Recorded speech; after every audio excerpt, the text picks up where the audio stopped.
ఈ సభ ఆరంభించే ముందల నేను మన అమరావతి రైతుల అక్కా చెల్లెలు ప్రతి ఒక్కరికి నా పాదాభివందనాలు. ఎందుకంటే మీరు 1500 రోజుల నుంచి ఈ పోరాటం చేస్తానే ఉన్నారు. ఒక్క అడుగు మీరు వెనకేయకుండా ముందుకెళ్తున్నారు. అది మీలో ఉండే గొప్పతనం, అదే మన మహిళ శక్తిలో ఉండే గొప్పతనం. ఈ ప్రభుత్వం కానీ పోలీసు వాళ్ళు కానీ చాలా అక్రమంగా మహిళలతో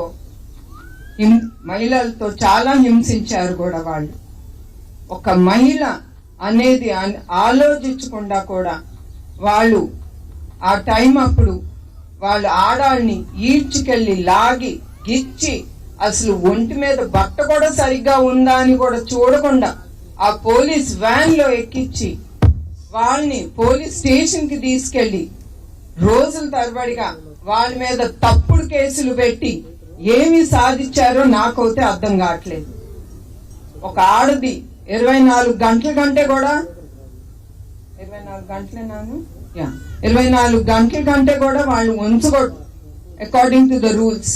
అట్లాంటిది ఆడాల్ని తీసుకెళ్లి వాళ్ళ ఇష్టంగా రోజు తరబడి పెట్టుకుని రాత్రులు కూడా పోలీస్ స్టేషన్ లో ఉంచి, ఇది వాళ్ళు చేసిన అక్రమాలు.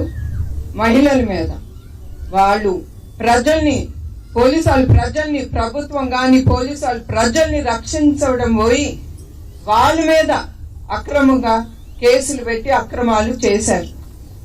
కొన్ని ఘటనలు నేను నా జీవితంలో మర్చిపోలేను. ఈ అమరావతి ఉద్యమం అప్పుడు నాకు కొన్ని యూట్యూబ్ లో చూశాను, కొన్ని విన్నాను కూడా. నేను ఒక ఆడబిడ్డ, ఒక మహిళ కడుపుతో ఉంటే ఒక పోలీసాడు వాడి బూటు కాలుతో ఆ పిల్లని తన్ని కడుపులో ఆ పిల్లని వాళ్ళ బిడ్డని చంపాడు. వాడు పోలీసాడా? మనకి రక్షణ వాడు? చెప్పండి మీరందరూ. వాడు మనిషేనా? వాడు మనకేం రక్షణ చేస్తాడు? అది నేను అడుగుతున్నా, మీరందరూ కూడా ఆలోచించాలి. అదే కాకుండా ఒక పెద్ద ఆవిడి ఆ ఉద్యమంలో పాల్గొనేటప్పుడు ఆవిడికి హార్ట్ అటాక్ వస్తే హైదరాబాద్కి తీసుకెళ్తే ఆవిడ అక్కడ మృతి చెందారు. ఆవిడని తిప్పి వాళ్ళ అత్తగారింటికి దహన సంస్కారం చేయాలని అనుకున్నప్పుడు వాళ్ళు రానివ్వలేదు. ఆవిడని తీసుకెళ్లి వాళ్ళ పుట్టింట్లో చేయాల్సి వచ్చింది. ఇది ఇట్లా చెప్పుకుంటా పోతే సంవత్సరాలు కూడా చాలు వాళ్ళు చేసిన అక్రమం, ఈ ప్రభుత్వం మహిళల మీద చేసిన అక్రమాలు. సో మీరందరూ నాతో పాటు చెయ్యి కలిపి మీరు నిరుత్సాహించకపోకూడదు. మన ప్రభుత్వం వస్తుంది, మన అమరావతి తప్పకుండా నిర్మిస్తారు చంద్రబాబు నాయుడు గారు. జై అమరావతి, జై అమరావతి, జై అమరావతి. తర్వాత నా సంక్షోభం, మా కుటుంబం సంక్షోభంలో ఉన్నప్పుడు ప్రజలు కానీ ఎస్పెషలీ మహిళలు మా కుటుంబానికి ఇచ్చిన ధైర్యం, మా కుటుంబం కోసం, అదిను మీ ప్రియతమ నాయకుడు కోసం, మీ పెద్దాన్న కోసం మీరు చాలా పోరాడారు. మాకు ధైర్యం ఇచ్చి మా కుటుంబాన్ని ముందుకు తీసుకెళ్లారు. దానికి కూడా మీ అందరికీ పేరు పేరున నా హృదయపూర్వక నమస్కారములు. నేను ఎప్పుడు మన ప్రజల్ని, తెలుగుదేశం బిడ్డల్ని నేను ఎప్పుడు మర్చిపోను. ఒక స్త్రీ అంటే ఒక అబల అని అనుకుంటారు అందరూ, కానీ అది ఒక్కప్పుడు మాట. ఇప్పుడు స్త్రీ అంటే అన్నిట్లోనూ ముందు ఉంటుంది. అన్నిట్లోనూ అది వ్యాపారం కానీ రాజకీయాల్లో కానీ అన్నిట్లోనూ స్త్రీలు ముందుంటున్నారు. అది మనకి ఇచ్చిన ఆలోచన స్వేచ్ఛ ఎవరండి? అది మన ప్రియతమ నాయకుడు శ్రీ నందమూరి తారక రామారావు గారు. ఆయన ముందల ఆయన సీఎం అయినప్పుడు ఆయన ముందర ఏమనుకున్నారంటే, మగ బిడ్డలతో సమానంగా మన ఆడబిడ్డలకి ఆస్తిలో సమాన హక్కు తీసుకొచ్చారు. అదే కాకుండా మహిళా యూనివర్సిటీ తిరుపతిలో, అదే పద్మావతి ఉమెన్స్ యూనివర్సిటీ నిర్మించారు.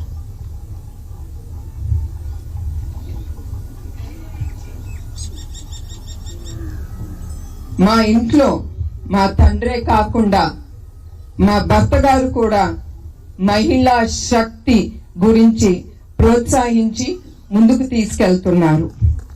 రాజకీయాల్లో విషయానికి వస్తే చంద్రబాబు నాయుడు గారు వైద్య ఉద్యోగాల్లో 33% మహిళలకి రిజర్వేషన్ తీసుకొచ్చారు. ఆయన డ్వాక్రా సంఘాలు నిర్మించారు. ఆ సంఘాల ద్వారా మహిళలు ముందుకెళ్ళాలి, వాళ్ళు వ్యాపారం బాగా చేసుకోవాలి, వాళ్ళు ఎవరు మీద వాళ్ళ భర్త మీద కూడా డిపెండ్ అవ్వకూడదని అందుకే ఈ డ్వాక్రా మహిళలు యూనిట్లు నిర్మించారు. ఇంటి విషయానికి వస్తే 1994లో హెరిటేజ్ బాధ్యత ఆయన నాకు మేనేజింగ్ డైరెక్టర్గా అప్పచెప్పారు. కానీ నేను అప్పుడొట్టి గృహిణిని, నాకు బిజినెస్ తెలీదు, బిఏ వరకే చదువుకున్నాను. నేను ఒక మాట చెప్పాను ఆయనతో, నాకేం తెలీదండి, వ్యాపారం అంటే ఏం తెలీదు, నేను ఎట్లా చేయగలను అంటే ఆ 2 వర్డ్స్ ఆయన అనింది నేను ఎప్పుడు మర్చిపోలేను. నువ్వు చేయగలవు, నువ్వు ముందుకి తీసుకెళ్ళగలవు.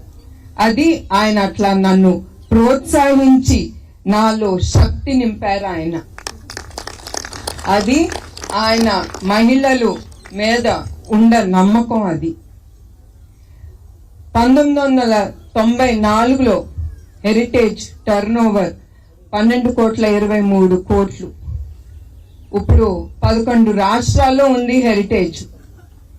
ఇప్పుడు 2789 కోట్లు టర్నోవర్ దాని హెరిటేజ్ కంపెనీని. 1994లో కేవలం 400 ఫార్మర్స్ వాళ్ళు మా రిజిస్ట్రేషన్ మా హెరిటేజ్ లో చేసుకున్నారు. ఇప్పుడు 3 లక్షల మంది అయ్యారు. వాళ్ళు మా మీద, హెరిటేజ్ కంపెనీ మీద, మేనేజ్మెంట్ మీద వాళ్ళకుండే నమ్మకంతో వాళ్ళు మాతో పాటు వాళ్ళు ముందుకెళ్తున్నారు. దీంతో ఇవన్నీ ఎందుకు చెప్తున్నానంటే ఏదో నా గొప్పతనం కాదు, ఇది ప్రతి ఒక్కరిది టీమ్ వర్క్ అనేది చాలా ఇంపార్టెంట్. అంటే 10 చేతులు కలిస్తేనే మనం ఏదైనా అనుకున్నా, మంచి అనుకున్నా, ఏదనుకున్నా కూడా మనం ముందుకి తీసుకెళ్ళం. ఒక్కరి వల్ల కాదది. అట్లానే మా కంపెనీ కూడా ఏదో నాది, నా వలన అది ముందుకెళ్తాంది అనేది కాదు. అది అందరూ చేయగలుగుతున్నారు కనుక నాతో నేను దాని ముందుకి తీసుకెళ్ళగలుగుతున్నాను.